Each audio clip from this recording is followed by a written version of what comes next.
E eu não vou ler um conjunto de capítulos para depois a gente falar sobre eles. Eu vou ler versículo por versículo e nós vamos comentá-los. E diz assim, João capítulo 11, versículo 1. Estava então enfermo um certo Lázaro de Betânia, aldeia de Maria e de sua irmã Marta. O interessante é que enfermo significa fraco, impotente e doente. Exatamente como nós nos sentimos diante dos problemas, das enfermidades, dos problemas emocionais e muitas vezes das nossas crises espirituais. Nós nos sentimos assim, impotentes, doentes e fracos. Por isso, muitas vezes, as pessoas desistem no meio do caminho. E Lázaro é o mesmo que Eleazar, ou Eliezer, que significa Deus ajuda. Os nomes não são à toa, não é? E Marta e Maria, elas, lá em Lucas 10:38, diz que Marta e Maria costumavam acolher Jesus. Diz assim, elas o receberam em sua casa. Essas três pessoas, Lázaro, Marta e Maria, eram amigos de Jesus. E no versículo 2 diz assim, e Maria era aquela que tinha ungido o Senhor com unguento e lhe tinha enxugado os seus cabelos, cujo irmão Lázaro estava enfermo. Em Mateus 26:6 está descrito o episódio. Maria é a mulher do vaso de alabastro, unguento de grande valor que ela derramou sobre a cabeça de Jesus. E os discípulos reclamaram, poxa, como é que desperdiça um negócio desse? A gente podia vender para os pobres esse unguento, né? Em versículo 3 diz assim, mandaram-lhe, pois, suas irmãs dizer, Senhor, eis que está enfermo aquele que tu amas. Então, mandaram-lhe, apostelo quer dizer, no grego, enviaram um mensageiro até Jesus, as duas, para dizer a Jesus, Senhor, eis que está morrendo, a tradução certa do termo seria morrendo aquele que tu amas. É muito interessante, não é teu amigo, aquele que tu amas, ele era um amigo próximo de Jesus. Elas pensaram que o fato de enviarem uma mensagem para Jesus, muitas vezes nós também pensamos assim, eu vou orar e Deus vai largar tudo que está fazendo e vai logo me responder. Então elas pensaram que o fato de elas enviarem uma mensagem para Jesus, dizendo que o amigo dele estava morrendo, seria suficiente para trazer Jesus de volta. Elas pensaram, Jesus vem rápido, é só dizer, é o amigo dele. Eles eram amigos de Jesus. O texto diz, aquele que tu amas, seu amigo, está enfermo. Ser amigo de Jesus não vai impedir que eu e você passemos por problemas. Portanto, diante dos problemas, nós não devemos perguntar por que Deus permitiu aquele problema. E sim, o que Deus vai fazer na minha e na sua vida dentro daquele problema. Porque Jesus não queria curar Lázaro. Jesus queria fazer algo muito maior do que isso. E às vezes, Deus não ouve o nosso pedido específico, porque Ele quer fazer outra coisa. E nós temos mania de dizer a Deus como resolver os nossos problemas. Olha, Senhor, é o seguinte, o Senhor manda o Rafael lá em casa com aqueles R$1.000 que eu estou precisando, porque o Rafael tem no banco, ele tem guardado. Então eu vou pedir para ele, Senhor, fala no coração do Rafael. Senhor, tem misericórdia. Jesus, quebranta aquele homem, para que na hora que eu falar, ele venha correndo trazer aquilo para mim. A gente não pode ensinar a Deus como resolver os nossos problemas. E o versículo 4 diz assim, e Jesus, ouvindo isso, disse, esta enfermidade não é para a morte, mas para a glória de Deus, para que o Filho de Deus seja glorificado por ela. Eu posso imaginar o mensageiro chegando de volta até Marta e Maria, porque eu fico imaginando a cena. Quando eu leio as coisas que acontecem na Bíblia, eu fico imaginando a cena. E ele deve ter chegado e dito assim, olha, Jesus disse que Lázaro não vai morrer. E elas devem ter espalhado por toda a cidade essa boa nova. Olha, Jesus mandou dizer que ele não vai morrer, porque Jesus disse assim: essa enfermidade não é para a morte. Elas entenderam o recado de Jesus da forma como elas queriam. Então, da forma como seria mais confortável para elas. Às vezes a gente entende o recado de Deus da forma mais confortável para nós. Não, Jesus disse. E tem gente que ainda cobra: olha, pastora, o profeta disse, olha, Jesus falou, mas Jesus falou comigo. Mas nós entendemos as coisas da forma mais confortável para nós. Elas queriam acreditar que Jesus chegaria correndo, esbaforido, estenderia a mão sobre Lázaro e o curaria. Afinal, elas já tinham visto Jesus transformar água em vinho, no capítulo 2, no início. No 23, elas viram que Jesus, na festa da Páscoa, fez muitos milagres. E muitos creram nele. Jesus já tinha curado um homem paralítico há 38 anos, lá no capítulo 5. No capítulo 6, elas tiveram notícia que Jesus alimentou 5.000 pessoas com 5 pães e 2 peixes. E talvez os 3 estivessem dentro desses 5.000. E no capítulo 9, Jesus tinha curado um cego de nascença. Talvez elas tivessem assistido a tudo isso com Jesus. Mas não foi assim que elas imaginavam. Nós queremos que Deus resolva os nossos problemas do nosso jeito, mas Deus não faz assim. Nós fomos criados e salvos para que as nossas vidas glorifiquem a Deus. Se Jesus tivesse curado Lázaro, o testemunho dele seria igual a muitos outros. E talvez o nome de Lázaro nem aparecesse no Novo Testamento. Muitas vezes Deus não quer resolver só um problema. Ele quer fazer um milagre para mudar a sua vida e a minha vida, como ele fez com Lázaro. Muitas vezes Deus quer fazer isso. Então Deus deixa você dentro da caverna. Deixa você por um tempo e você olha e diz: mas será que Deus me esqueceu? Será que essa prova nunca vai acabar? Será que a minha vida nunca vai mudar? Porque Deus não quer resolver aquele problema específico. E no versículo 5 diz: ora, Jesus amava Marta, a sua irmã e a Lázaro. Esse versículo reforça o fato de Jesus amar os 3. Jesus nos ama, mas não é por isso que nós vamos viver no mar de rosas. Ele nos ama tanto que Ele quer mudar as nossas vidas. Ele quer começar uma história nova e diferente em nossas vidas. Uma história de milagre e de transformação. Irmãos, pensem bem nisso. Jesus não quer resolver o seu problema X. Jesus quer com você, Ele quer começar uma história nova, cheia de milagres. Uma história de transformação, uma história que te arrebate, que faça com que as pessoas olhem para você e se sintam arrebatadas também. Olha a história desse homem, olha a história dessa mulher, olha só o que Deus fez por eles. Deus quer que a nossa vida glorifique o nome dEle por onde quer que nós passemos. Amém.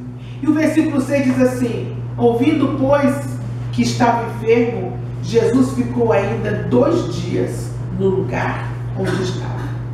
Jesus soube que o amigo estava enfermo e ainda ficou 2 dias no mesmo lugar. Esse versículo mostra porque é que muitas vezes Jesus não vem logo. E aí nós desanimamos e dizemos: será que Deus não vai fazer nada? Jesus não faz só o que nós pedimos, Ele faz muito mais. Elas queriam uma cura e Jesus deu uma vida nova para Lázaro. Jesus não quer remendar o seu problema. Jesus não quer remendar a sua vida. Jesus quer te dar uma vida nova. Jesus quer que você nasça de novo, porque a Bíblia diz que só vai ver o reino dos céus quem nascer de novo. É isso que nós precisamos compreender. E o 7 diz assim: depois disso, disse aos seus discípulos: vamos outra vez para a Judeia. Disseram-lhe os discípulos: Rabi, ainda agora os judeus procuravam apedrejar-te, e tornas para lá? Jesus respondeu: não há 12 horas no dia? Se alguém andar de dia, não tropeça, porque vê a luz deste mundo. Mas se andar à noite, tropeça, porque nele não há luz. Assim falou e depois disse-lhes: Lázaro, o nosso amigo, dorme, mas eu vou despertá-lo do sono. Que coisa linda. Os judeus, eles já tentavam matar a Jesus, mas Jesus só morreu na hora escolhida por Deus. O inimigo pode tentar fazer o que ele quiser na sua vida, mas as coisas acontecem na hora que Deus especifica e diz que devem acontecer. Jesus também ressuscitou como Lázaro. Lázaro como figura humana para nos mostrar que todos nós temos que ressuscitar. Nós temos que nascer de novo em Cristo. Jesus também nos mostra no versículo 9 que nós temos que trabalhar enquanto é dia. Enquanto vivemos nesse mundo, trabalhar para juntarmos tesouros no céu. A noite vem e nós não poderemos fazer mais nada. Nós vamos prestar contas a Deus. Nós vamos prestar contas com Deus. Jesus disse que Lázaro dormia. Deus vê a morte sobre outro prisma. Deus não vê a morte como nós vemos. A morte física para Deus não é como nós a enxergamos. Jesus fala em morte espiritual mais à frente, e isso fica claro nos versículos seguintes. Muitas vezes nós nos desesperamos diante da morte, mas Ele não vê a morte como nós vemos. No versículo 12 diz assim: disseram, pois, os seus discípulos: Senhor, se dorme, estará salvo. Mas Jesus dizia isso da sua morte. Eles, porém, cuidavam que falava do repouso do sono. Então Jesus disse-lhes claramente: Lázaro está morto. E folgo por amor de vós, de que eu lá não estivesse, para que acrediteis, mas vamos ter com ele. Jesus disse que estava feliz porque não estava lá, porque assim ele poderia fazer um milagre maior, e os discípulos creram mais ainda nele.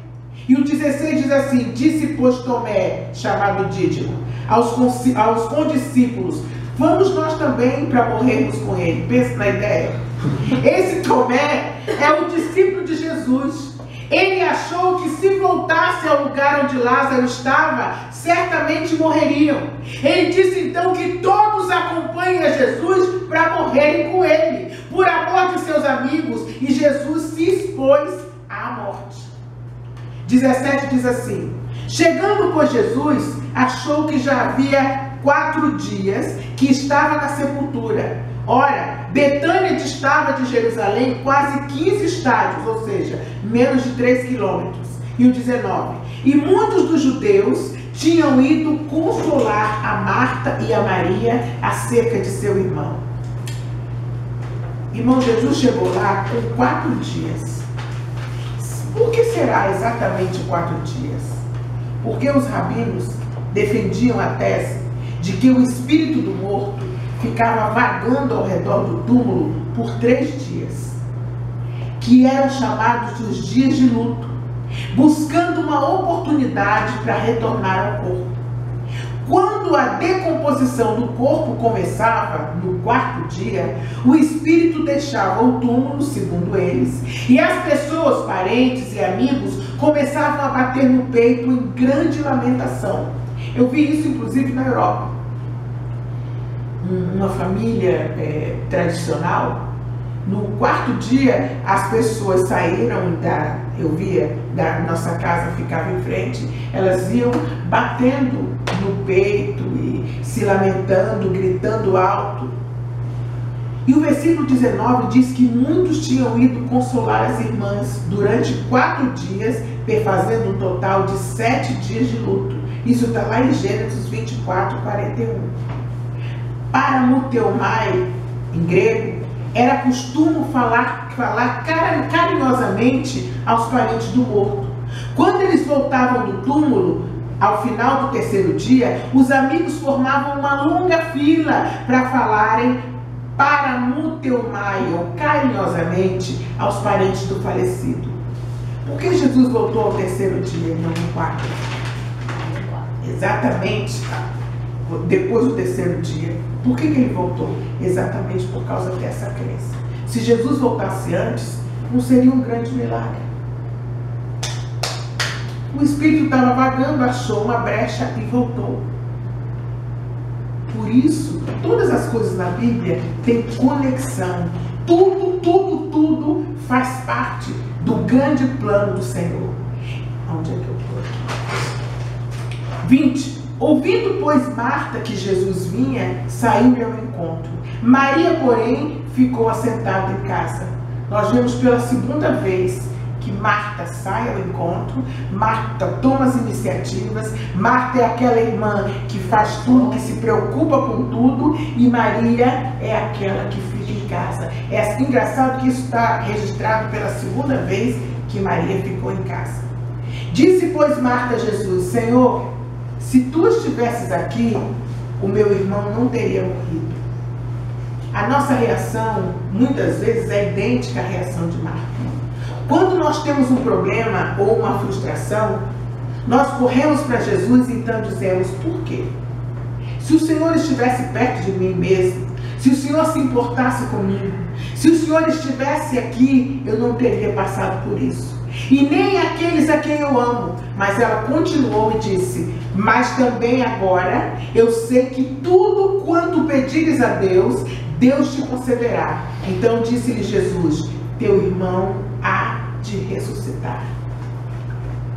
Por um momento, Marta demonstrou fé, mesmo diante da morte, mesmo estando eles no quarto dia, quando, segundo os judeus, o espírito já se foi para longe. É esse tipo de oração, é esse tipo de fé que move o coração de Jesus. Mas nós somos assim: em um momento nós cremos, em outro momento nós duvidamos. E Ele sabe que nós somos assim. Disse-lhe Marta, no versículo 24: eu sei que há de ressuscitar na ressurreição do último dia. Jesus disse por 5 vezes, em momentos distintos, que haverá uma ressurreição dos mortos. Chamado de último dia, é a redenção dos justos, quando os seus corpos serão ressuscitados, terão um corpo incorruptível. E ele completa dizendo que sem ele não há ressurreição. Quando ele disse no versículo 25, disse-lhe Jesus: eu sou a ressurreição e a vida. Quem crê em mim, ainda que esteja morto, viverá. Com certeza, ele fala aqui da vida eterna. Jesus está dizendo que a vida não acaba com um corpo morto e um enterro. Isso é muito importante, porque muitas vezes nós vivemos nesse mundo como os ímpios, só olhando para esses dias aqui. Então Jesus disse que nós nos preocupamos tanto e tão somente com a vida nesse mundo, que ele disse: gente, a vida não é só isso. Ele está dizendo que há muito mais do que isso. Ele está dizendo que mesmo diante do caixão, quem crê nele viverá, porque ele é a vida. E foi por isso que Jesus mandou ajuntar tesouros nos céus. Há muito mais do que isso. A vida aqui é só um sopro. E a gente tem que saber disso. E todo aquele que vive e crê em mim nunca morrerá. Olha que afirmação: nunca morrerá. Crês tu nisso? Vive em mim e crê em mim. Você vive nele? Nós temos que nos fazer essa pergunta. Você vive em Jesus? Viver nele é obedecê-lo. Obedecer os mandamentos dele. Você ama seu irmão, você ama Deus, você perdoa, você crê nele. Jesus está oferecendo vida eterna em troca de obediência. Disse-lhe ela: Senhor, eu creio que tu és o Cristo, o Filho de Deus, que havia de vir ao mundo. E dito isto, partiu e chamou em segredo a Maria, sua irmã, dizendo: o mestre está aqui e chama-te. Ela, ouvindo isso, levantou-se logo e foi ter com ele. Ainda Jesus não tinha chegado à aldeia, mas estava no lugar onde Marta o encontrara. Vendo, pois, os judeus que estavam com ela em casa e a consolavam, que Maria apressadamente se levantara e saíra, seguiram-na dizendo: vai ao sepulcro chorar por ali. Tendo, pois, Maria chegado onde Jesus estava e vendo-o, lançou-se aos seus pés, dizendo: se tu estivesses aqui, meu irmão não teria morrido. É sempre como a gente pensa. Se Jesus se importasse mesmo, isso não teria acontecido. Mas Jesus está dizendo para você, ele se importa tanto que ele não veio correndo para resolver esse problema pontual. Ele quer resolver um problema que dure eternamente. A solução de Jesus é eterna, é para sempre. Quando você se sentir desesperado, lance-se aos pés de Jesus. É o melhor lugar. E mais uma vez, agora, outra irmã diz para Jesus que se ele estivesse lá, primeiro foi uma, depois a outra. Lázaro não teria morrido. Muitas vezes, nós não entendemos que a morte do velho homem é necessária para que Deus nos transforme no que Ele quer que nós sejamos. Nós temos que aceitar a morte do velho homem e mudar os nossos costumes, os nossos hábitos. Paulo fala que quem roubava, não roube mais. Quem mentia, não minta mais. Ele diz mais, ele falava tudo o que pensava, não fale mais. Quem falava tudo que vinha à mente, não fale mais. Quem culpava os outros, não culpe mais. Jesus quer fazer tudo novo. E o 33. Jesus, pois, quando a viu chorar, e também chorando os judeus que com ela vinham, moveu-se muito em espírito e perturbou-se. E uma outra versão diz que ele chorou e disse: onde o puseste? E aí, eu copiei dessa outra versão, Jesus chorou. Disseram, pois, os judeus: vede como o amava. Jesus chorava. A visão da morte, irmãos, é perturbadora. Quem já perdeu um ente querido sabe que a visão da morte é perturbadora. É um fim, é como se arrancasse algo de dentro de nós. É por isso que Deus nos mandou Jesus, para que não sofrêssemos o dano da morte espiritual. Jesus sabia que ia ressuscitar a Lázaro, mas ele se perturbou porque viu o efeito devastador da morte física nos homens. Nós não fomos criados para passar por isso. Deus nos criou não para nós morrermos, mas para vivermos eternamente com Ele. Quanto mais devastadora será a morte espiritual. Ele ressuscita o corpo e livra o espírito da morte eterna, que é a separação de Deus.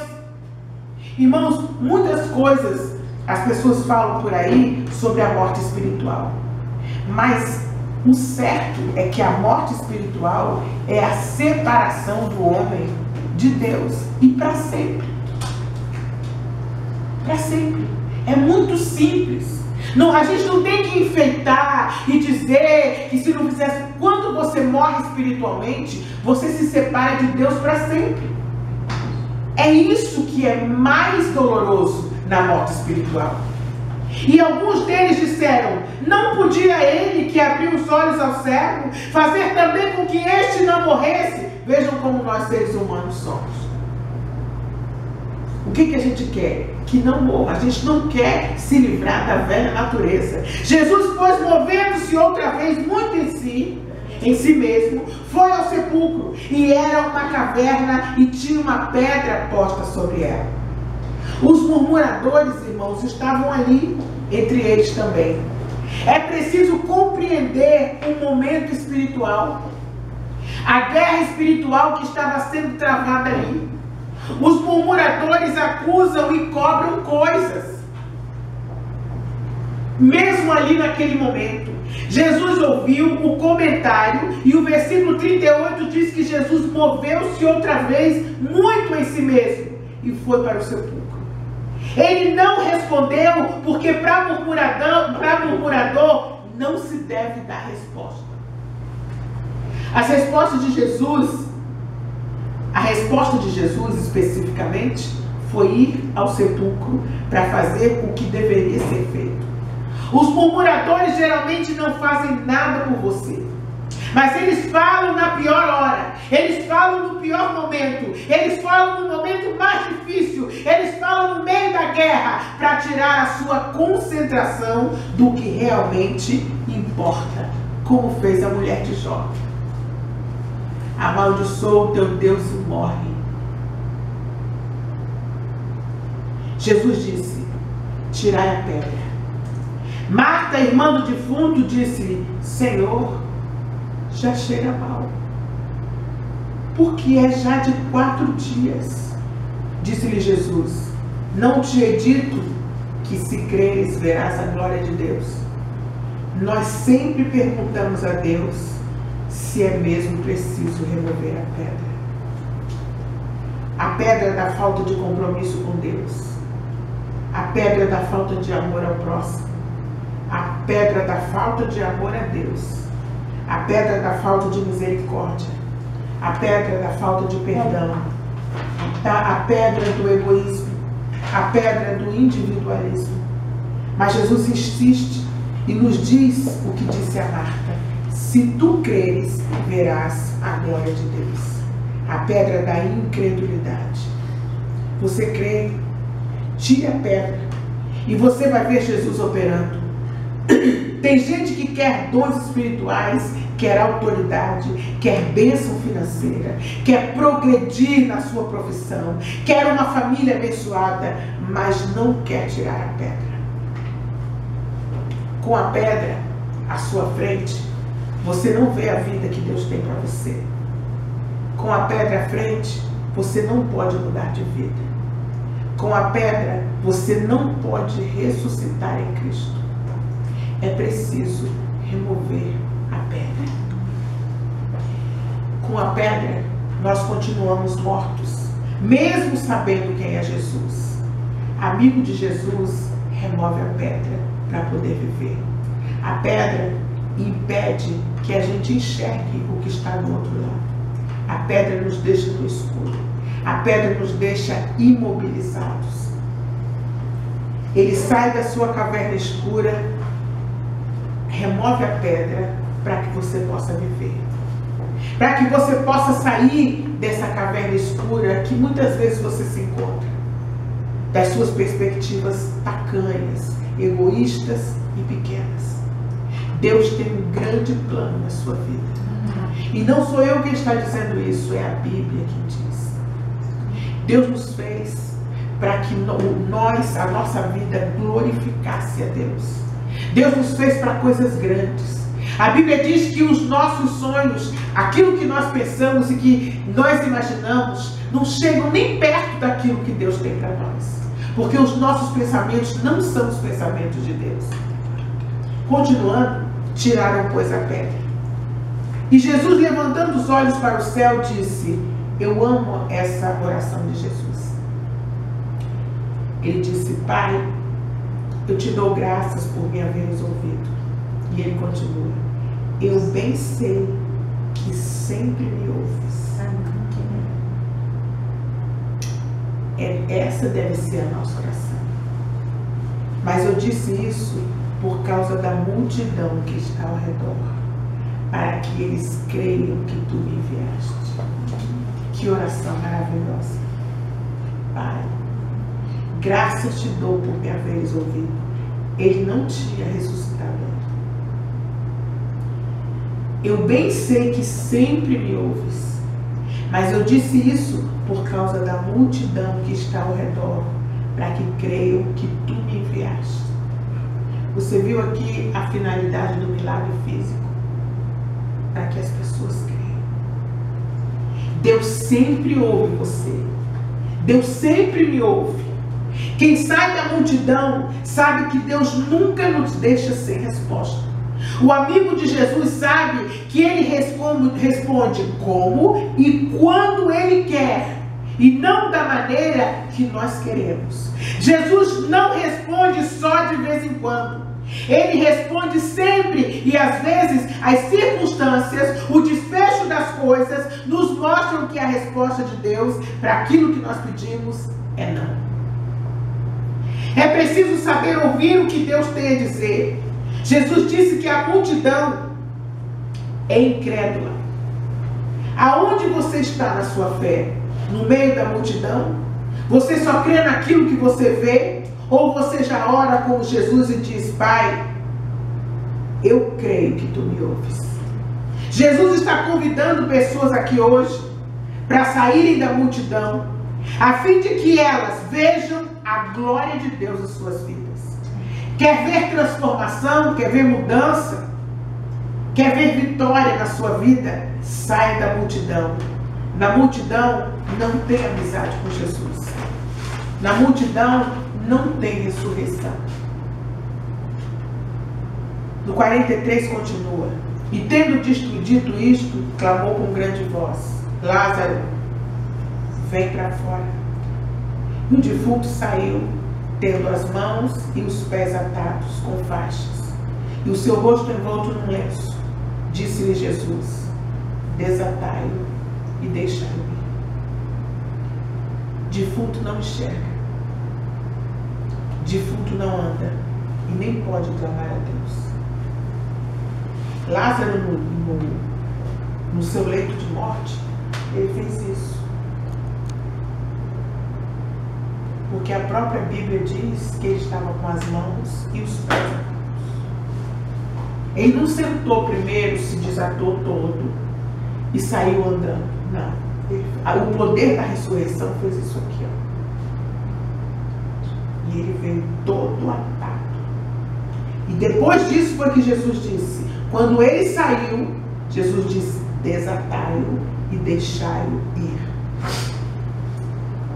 Defunto não enxerga porque tem no rosto um véu que tapa a sua visão espiritual. Defunto é cego. Não anda porque tem os pés atados. Não dá glória a Deus porque não pode abrir a boca e nem os braços ao céu, porque os braços estão atados. Jesus disse que para entrar no reino dos céus é preciso nascer de novo, como Lázaro. É preciso nascer espiritualmente e crescer. Como você está? Deus não quer que você viva apenas nessa dimensão. Ele tem muito mais para você. Não perca mais tempo. Remova a pedra que está no seu coração.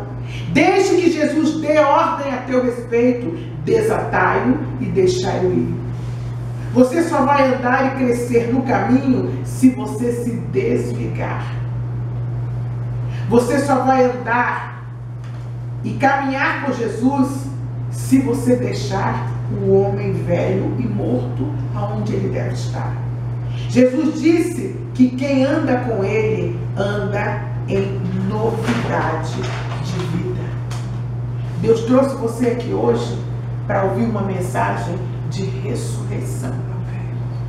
Nós vamos orar agora para que Deus torne a dar a você aquele primeiro amor. Para que Deus torne a dar a você aquela alegria de quando você conhece a Jesus Cristo pela primeira vez. Aquele gozo, aquela sede de conhecê-lo mais. Jesus querido, obrigada, Pai querido. Obrigada, Senhor, porque tu ressuscitaste a Lázaro. Amém.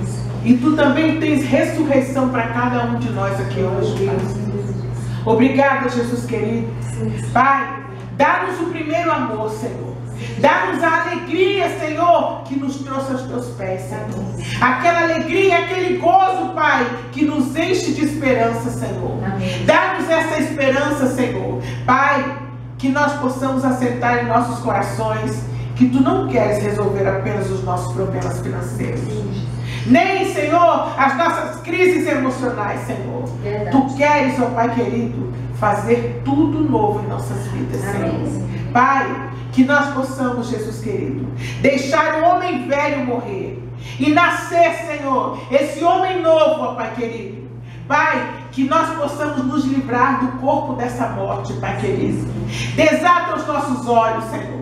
Destampa os nossos ouvidos. Desata as nossas pernas e mãos, Senhor. Pai, faz-nos livres para podermos andar após Ti, Senhor. Após a Tua presença, Senhor. Para que nós possamos Te seguir, ó Pai querido, como deve ser, Senhor. Sem amarras, sem preocupações, Senhor.